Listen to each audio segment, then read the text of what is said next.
ናሬቲቭ ድርሰት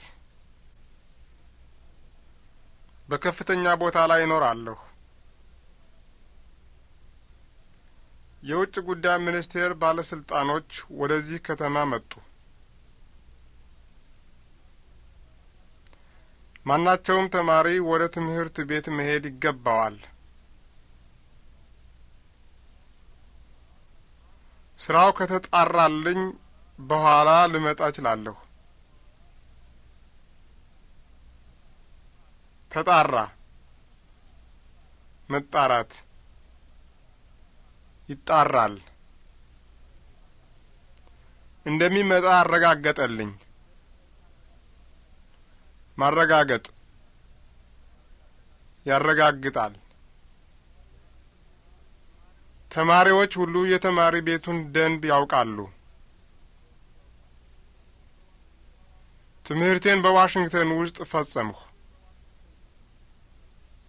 መፈጸም፣ መፈጸም።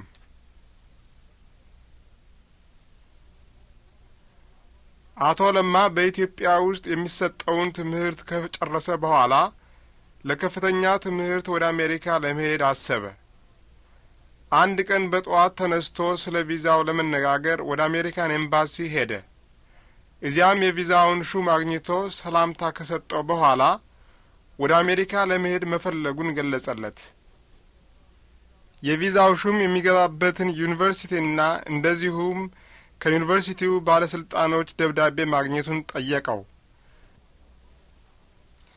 አቶ ለማ ከዩኒቨርሲቲው ባለስልጣኖች የደረሰውን ደብዳቤ ባቀረበለት ጊዜ የቪዛው ሹም ማናቸውም ነገር የተጣራ መሆኑን ካረጋገጠ በኋላ ቪዛውን ለአቶ ለማ ሊሰጠው ፈለገ።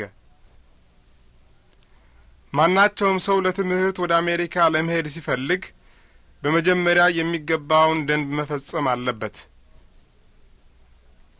ይህ ደንብ በሚገባ ካልተፈጸመ ቪዛ ማግኘት አስቸጋሪ መሆኑ የታወቀ ነው። ጥያቄዎች። አቶ ለማ ወደ አሜሪካ ለመሄድ ለምን ፈለገ? መቼ ወደ አሜሪካን ኤምባሲ ሄደ? ለምን ወደ አሜሪካን ኤምባሲ ለመሄድ ፈለገ? በአሜሪካን ኤምባሲ ውስጥ ማንን አገኘ? ለቪዛው ሹም ምን ገለጸለት? የቪዛው ሹም አቶ ለማን ምን ጠየቀው? አቶ ለማ ለቪዛው ሹም ምን አሳየው?